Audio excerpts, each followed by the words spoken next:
एक आदमी था, उसकी पत्नी बहुत अच्छी थी, उसकी बहुत बड़ी फैक्ट्री थी। अचानक उसकी फैक्ट्री में आग लग गई, बहुत नुकसान हुआ।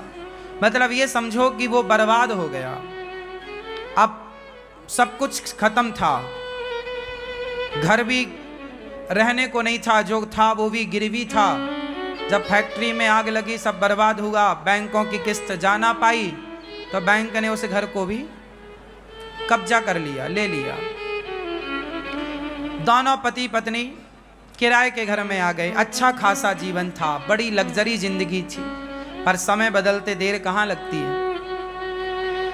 उसकी पत्नी और पति दोनों बेचारे किराए के घर में आ गए और पत्नी ने अपने पति से कहा, सुनो, मेरे पास कुछ मेरे आभूषण हैं, मेरा हार, मेरे कान के झुमके, आप वो ले जाओ, उसे बेचकर अपना फिर से कोई काम स्टार्ट करो।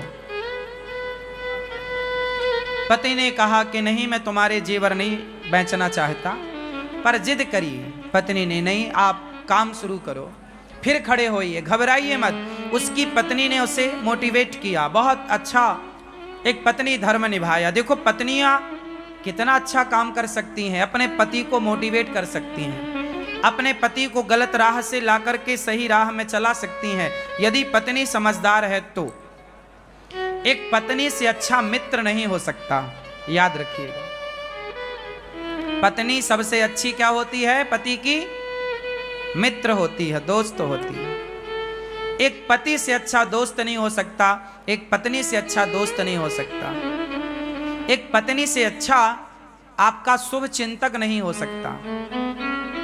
मां के बाद यदि आपका शुभ चिंतक कोई है तो आपकी पत्नी है। उस पत्नी ने, बेचारी ने अपने सारे आभूषण पति को दिए, जबकि पत्नियां अपने आभूषणों को बहुत प्यार करती हैं, वो अपने पति को भी हाथ नहीं लगाने देती आभूषणों में। लेकिन उस स्त्री ने अपने सारे आभूषण बेच दिए और पति को पैसा दिया कि ये लो आप पैसा, आप अपना काम स्टार्ट करो। उसके पति ने फिर जो फैक्ट्री में नुकसान हुआ, अब उसे फिर छोटे रूप से शुरू किया। अनुभव तो था ही काम का, छोटे रूप से स्टार्ट किया। करते करते करते वो बहुत बड़ा उद्योगपति हो गया। फिर करोड़ों की संपत्ति उसने जोड़ी, फिर बड़ा कारोबार, जितना नुकसान हुआ उससे कई गुना अब उसे प्रॉफिट हो गया। बहुत समय बीत गया। एक दिन उसने क्या देखा कि उसके जो स्टाफ है, काम करने वाले लोग, कार्यकर्ता, एक लड़की, एक सुंदर सी लड़की इंटरव्यू देने आई और वो इंटरव्यू दे करके पास हो गई। अब वो लड़की वहाँ पे उस फैक्ट्री के मालिक के आसपास वो लड़की रहने लग गई, काम करती। वो काम धाम तो कुछ करती नहीं, बस अपने उस फैक्ट्री के मालिक को घूरती रहती। वो आई ही थी एक अलग उद्देश्य से। आपको पता है आजकल मार्केट में इन चीजों से बचना चाहिए। आजकल लूटने का, आपको बर्बाद करने का षड्यंत्र बहुत बड़ा हो सकता है, आपकी समझ से परे हो सकता है। अब वो आदमी जो था फैक्ट्री का मालिक, जो बढ़िया कमा खा रहा था, खुश था, 100-200 लोगों की दाल रोटी उसकी फैक्ट्री से चल रही थी, सब चल रहा था ठीक। तभी वो लड़की उसके यहाँ काम में आई और बस बहुत सुंदर तो थी ही वो दिन भर उसी को देखती, और पुरुष वो आदमी भी उसमें धीरे धीरे आकर्षित होने लगा। एक दिन ऐसा आया, दोनों कॉफ़ी में चले गए, अर्थात कॉफ़ी पी रहे हैं, साथ में चाय पी रहे हैं, साथ में रहने लग गए। ऐसा करते करते वो लड़की इतने करीब आ गई उस फैक्ट्री के मालिक के उस लड़की ने कहा कि अब अपन शादी कर लेते हैं। दोनों में बड़ा, आज की भाषा में प्यार व्यार हो गया, इलू इलू हो गया दोनों का। दोनों साथ में रहने लग गए। उसके पति ने, मतलब वो फैक्ट्री के मालिक ने बोला कि मैं तुमसे शादी नहीं कर सकता क्योंकि मेरी पत्नी ऑलरेडी है, मैं शादीशुदा हूं। उसने कहा कोई फर्क नहीं पड़ता, तुम अपनी पत्नी को तलाक दे दो। अब इस लड़के ने इस तरह से चंगुल में फंसा लिया कि इसने बोला कि शादी कर लो। इसने भी बोला ठीक है, आज मैं अपनी पत्नी से बोलूंगा कि मैं तुम्हें तलाक देना चाहता हूं। जबकि कोई लड़ाई नहीं, कोई झगड़ा नहीं, पत्नी तो अच्छी थी। अच्छा, एक दिन पत्नी के पेट में दर्द हुआ। संयोग देखिएगा कि जिस दिन पति ये कहने वाला था कि मैं तुम्हें तलाक देना चाहता हूं, उसी दिन पत्नी के पेट में दर्द हुआ। तो वो बगल के डॉक्टर के पास दिखाने चली गई और जब वहां पर चेकअप हुआ उसका, तो डॉक्टर ने बताया कि आपको तो ब्लड कैंसर है। उस स्त्री को क्या निकला? कैंसर। डॉक्टर ने बताया कि 7 दिन बाद आपकी मृत्यु हो जाएगी, इसका कोई इलाज नहीं है। अब वो बेचारी पत्नी, उसका एक छोटा बच्चा भी था, वो घर आई। अब सोचिए, जैसे ये पता लग जाए कि मुझे 7 दिन में मरना है, वो बेचारी अब पति का इंतजार कर रही थी कि आज पति आए और मैं बताऊं कि अब मैं 7 दिन की हूं। आप अपने लिए कोई एक नया जीवन साथी ढूंढ लीजिएगा। वो पत्नी ये चाहती थी कि मेरा पति मेरे बाद परेशान ना हो, मेरा बच्चा छोटा हो है, इसके लिए कोई परवरिश करने वाली एक माँ तो चाहिए इसे। अब तो मैं मर ही जाऊंगी।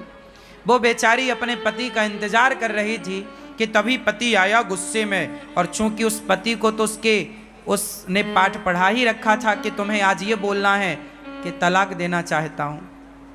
पति आया। रोज तो अपना जूता जब उतारता था तो पत्नी आती थी, पत्नी अपने हाथ से उसके जूते मोजे उतारती, अपने हाथ से पानी देती, उसका बैग लेती। रोज की तरह पत्नी आई, पर आज उसने गुस्से में अलग जाकर बैठ गए और बोला, सुनो, अब हम तुम्हें तलाक देना चाहते हैं।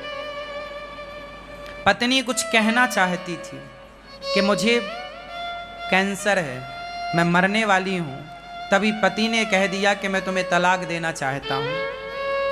पत्नी ने बहुत समझदारी का परिचय दिया और पत्नी ने पति से अपना हाल कुछ भी नहीं कहा। अब वो चिड़चिड़ाने लग गया, गुस्से में आ गया, क्योंकि उसका मन कहीं और लग चुका था। पत्नी ने कुछ जवाब नहीं दिया। पत्नी ने कहा, अच्छा ठीक है, आप मेरे से तलाक लेना चाहते हैं? हाँ, मैं 7 दिन बाद आपको तलाक दूंगी।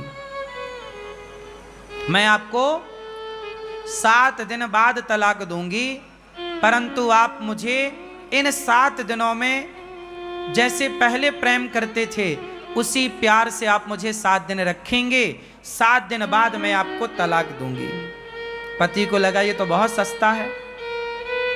उसे तो लगा ये कोई अपना हिस्सा मांगेगी, पैसा मांगेगी, प्रॉपर्टी मांगेगी, पर उसने तो कुछ भी नहीं। उसने कहा मुझे कुछ नहीं चाहिए, केवल आप मुझे 7 दिन खूब प्यार कीजिए, रोज अपने पास बिठाइए, मेरे पास आकर बैठिए, मेरे साथ खाइए, नाश्ता मेरे संग कीजिए, भोजन मेरे साथ कीजिए, रात्रि को प्रेम पूर्वक हम दोनों पार्क में घूमेंगे और आप हमारे साथ रहेंगे। आप हमारे लिए वैसी ही बातें करेंगे 7 दिन जैसे शादी के बाद आप हमसे करते थे। पति को लगा, अच्छा पति को नहीं पता था कि ये केवल 7 दिनों की है, लेकिन अब पत्नी को पता था कि अब चलो मैं तो 7 दिन की हूं, पर इन्हें तलाक देना है, कोई बात नहीं। अब सोचिए उस स्त्री का दिल कितना बड़ा रहा होगा। कोई और होती तो भड़क जाती, पर उस स्त्री ने कोई जवाब नहीं दिया। एक दिन बीता, उसके पति ने भी खूब प्यार दिया उसे, बनावटी प्यार था अब तो, पर किया। रोज उसके साथ अच्छे से खाता पीता, चलता फिरता, टहलता, हंसता, सब बढ़िया। 7 दिन, 1 दिन, 2 दिन, 3, 4, 5, 6, आज 7वां दिन था, आखिरी। आज पत्नी ने अपने पति की आरती उतारी, उसके माथे पर तिलक किया और आज उसे उसके काम के लिए भेजा जहां वो फैक्ट्री रोज जाता था। और जब उसका पति आज घर से गया ना, तो उसके मन में विचार आया कि मेरी पत्नी देखो मेरे से कितना प्यार करती है। मैंने कहा कि मुझे तलाक चाहिए, तो उसने मेरे खातिर कि यदि मैं खुश हूं तो मेरी खुशी के लिए वो तलाक भी देने को तैयार हो गई। अब बताइए इससे बड़ा प्रेम क्या होगा। यदि पति तलाक चाहता है तो पति की प्रसन्नता के लिए वो तलाक देने को तैयार है। वो मेरे लिए, मैंने तलाक का बोला फिर भी वो मेरे से प्यार करती है। और ये जो लड़की मुझे मिली है ये तो मेरी दौलत की भूखी है। मेरी पत्नी ने तो अपने जेवर बेचकर मेरा ये कारोबार खड़ा किया। मेरी पत्नी मेरे सुख में मेरे दुख में सदा रही है। आज मेरी पत्नी ने कितना साथ दिया आज तक, और मैं किसी एक लड़की एक स्त्री के चक्कर में आकर एक सुंदर पत्नी का, एक पतिव्रता नारी का मैं त्याग कर रहा हूं। लो भैया, अचानक भगवत कृपा देखो, उस आदमी का हृदय परिवर्तन हो गया बिना कुछ के।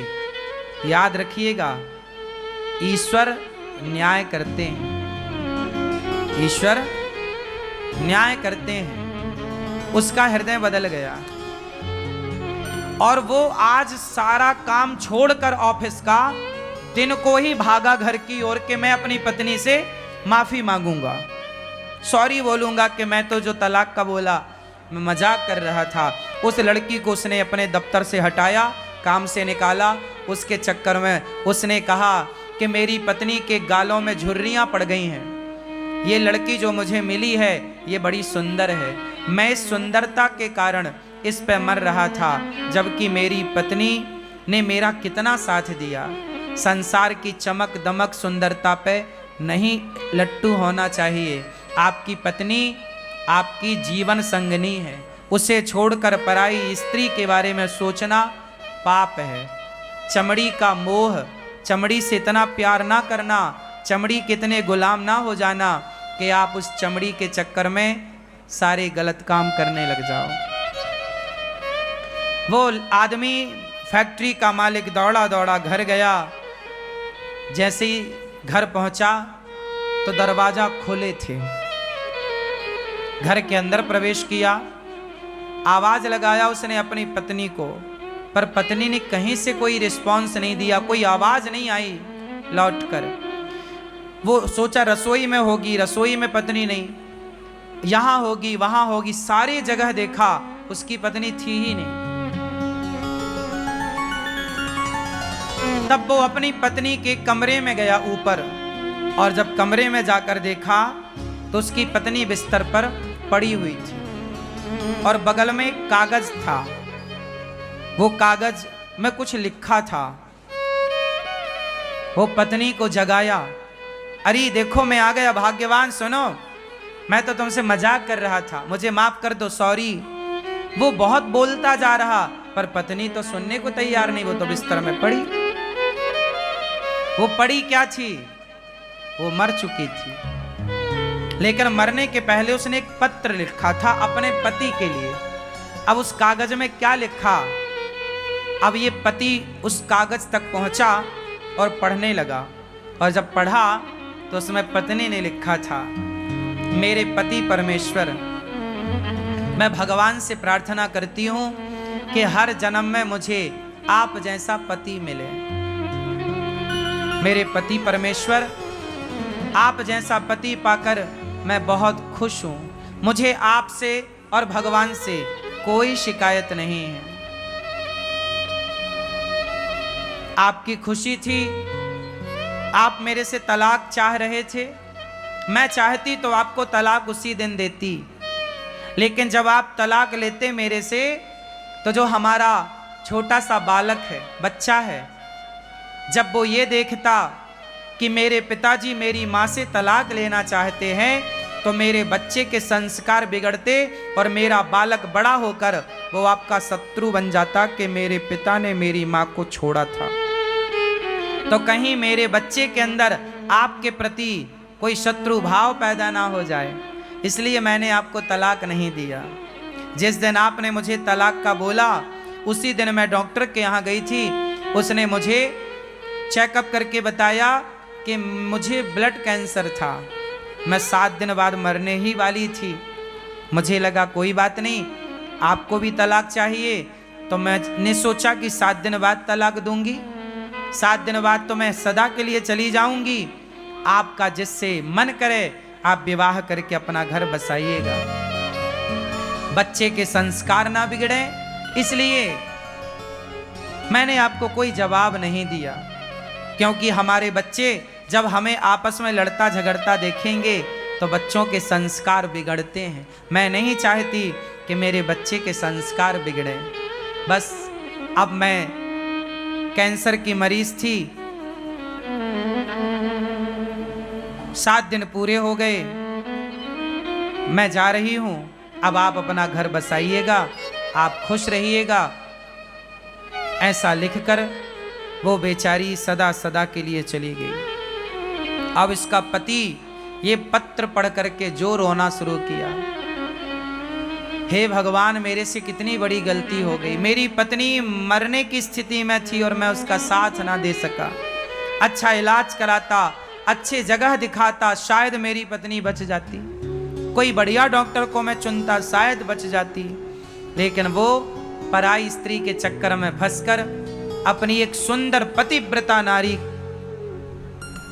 को अंत में बड़ा दुख दिया। अब कोई पत्नी को यह पता चले कि मेरा पति मुझे तलाक देना चाहता है, और वो भी अंत समय में, उस पत्नी को खुशी तो हो ही ना होगी।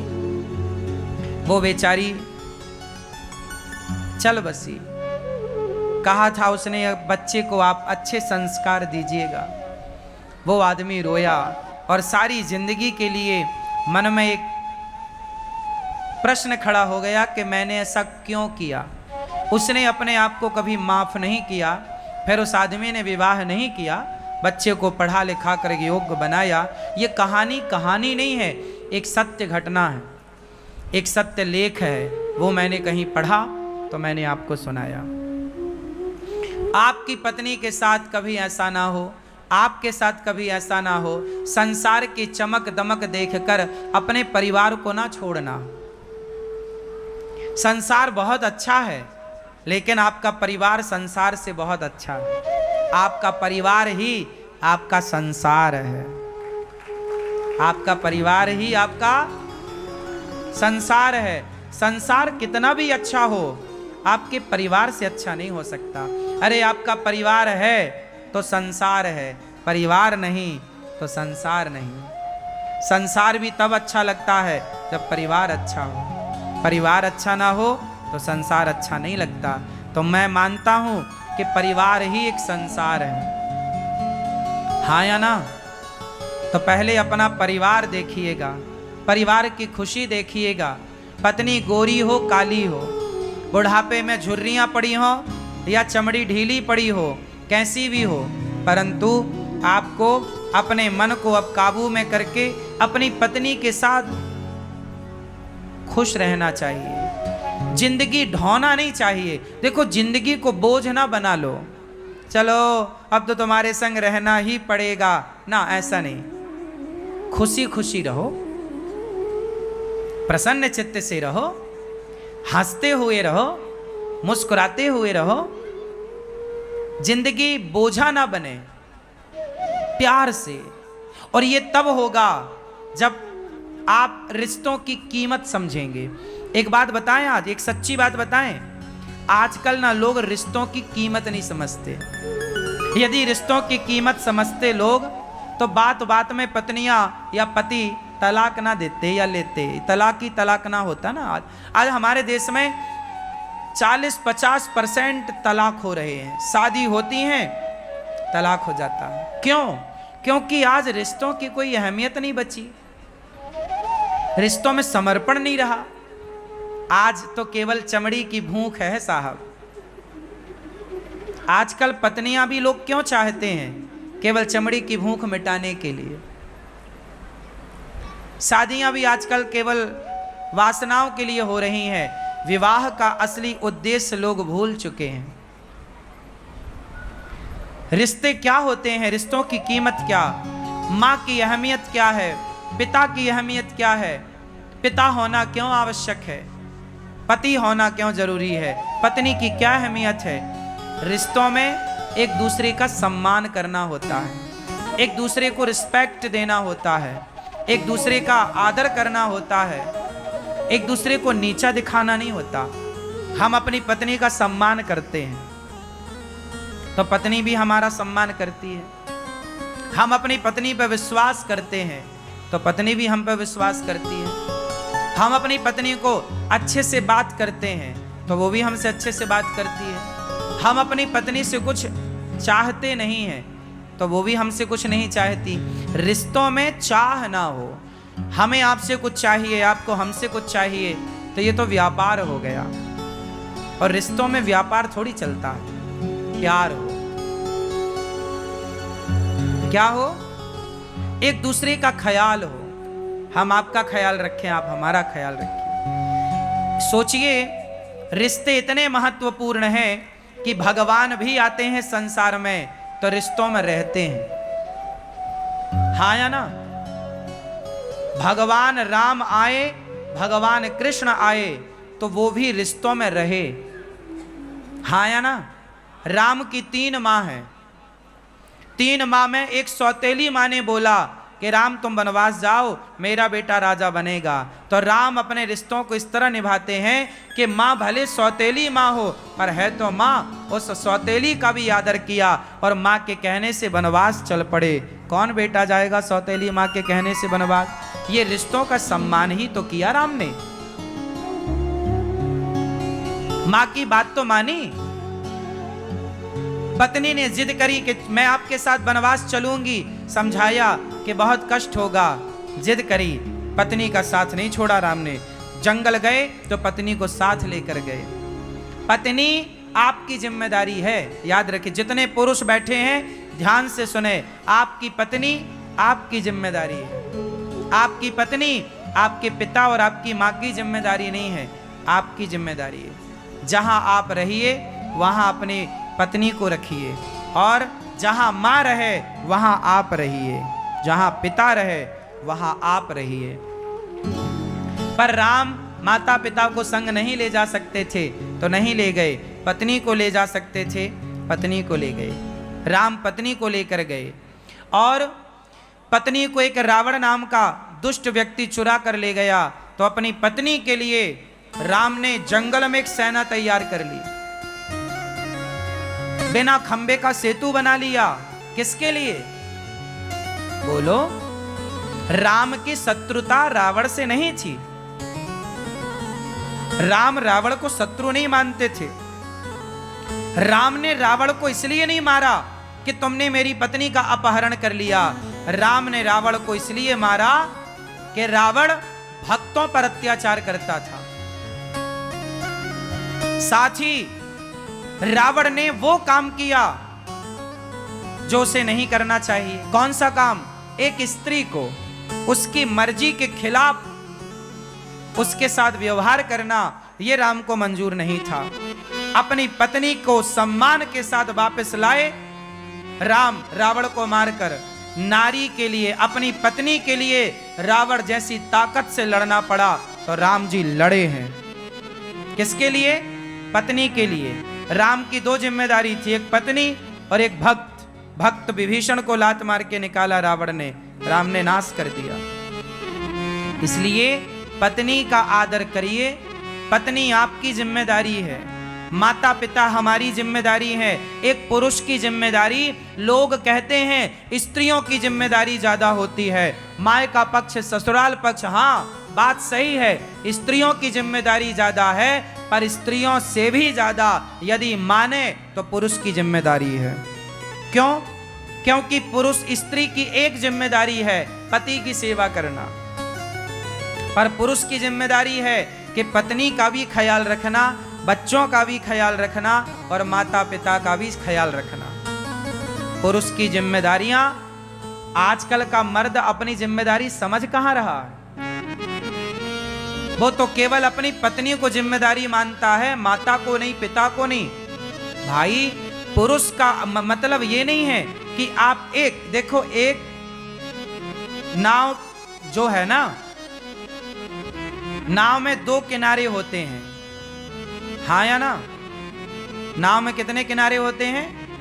दो, और नदी में भी दो, और समुद्र में भी दो, दो किनारे होते हैं। ऐसे गृहस्थी की नौका में दो किनारे हैं। एक पत्नी पुत्र किनारा है, एक माता पिता वो किनारा है। यदि पत्नी की माता को, पत्नी के पिता को कोई दिक्कत है तो मैं उनका सपोर्ट करूंगा, और मेरे जन्म देने वाले माँ बाप को दिक्कत है, कोई कष्ट है तो मैं उनका सपोर्ट करूंगा। मतलब गृहस्थी में ये दो किनारे हैं, एक पत्नी पक्ष, एक आपकी माँ पक्ष। इन दोनों का बैलेंस बना के चलना कि पत्नी भी साथ में रहे और माँ बाप भी साथ में रहे, पूरा परिवार एक संगठित होकर रहे, तब तो आप पुरुष हैं। और आपने यदि एक को चुना, एक को छोड़ दिया, माँ बाप को छोड़ दिया या पत्नी को छोड़ दिया, अच्छे नहीं है फिर आप। पुरुष की जिम्मेदारी है पूरा परिवार संगठित रहे। आपके भाई से आपका झगड़ा हो गया तो आपको कौन अच्छा कहेगा? लोग क्या कहेंगे, यार ये तो अपने भाई से लड़ता है, ये तो अपने भाई का सगा नहीं है। सुनो, कल आपके बच्चे होंगे तो आप अपने आपके दो बेटे हैं माना कि, तो आप अपने दोनों बेटों को क्या बताओगे, बेटा तुम दोनों भाई बड़े होके प्रेम से रहना। कैसे प्रेम से रहना? जैसे हम दोनों भाई प्रेम से रहते हैं। यदि हम दोनों भाई प्रेम से रहते हैं तो हम अपने बच्चों को कह सकते हैं कि तुम भी दोनों भाई प्रेम से रहना। जब हम दोनों भाई प्रेम से नहीं रहते तो अपने बच्चों को हम क्या सिखाएंगे? लव कुश प्रेम से रहेंगे, लव कुश प्रेम से रहेंगे। क्यों? क्योंकि भरत और राम प्रेम से रहते हैं। भरत और राम आपस में लड़ते तो लव कुश भी आपस में लड़ते। माँ बाप से बच्चे सीखते हैं। और मैं आपसे एक बात कहूं, आप अपने बच्चों को किसी और का उदाहरण ना दिया करो, आप खुद ऐसा जीवन जियो कि आप अपना उदाहरण बच्चों को दो कि बेटा जीवन ऐसे जिया जाता है, जीवन को जी करके बताओ। बात समझ में आ रही है? हाँ या ना? तो कैसे जियोगे जीवन? घर में बंटवारा कर लो अपने भाई से, भाई का बंटवारा हो जाए, बात सही है। चूल्हा चक्की अलग है, बात सही है। पर देखो, अलग होना अलग विषय है, लेकिन अलग होके झगड़ा करके अलग होना और अलग होके झगड़े में रहना नहीं। अलग रहो, कमाओ अलग, खाओ अलग, लेकिन सुख दुख में एक दूसरे के साथ कंधे से कंधा मिलाकर खड़े रहो। यही परिवार है और यही परिवार का सुख है।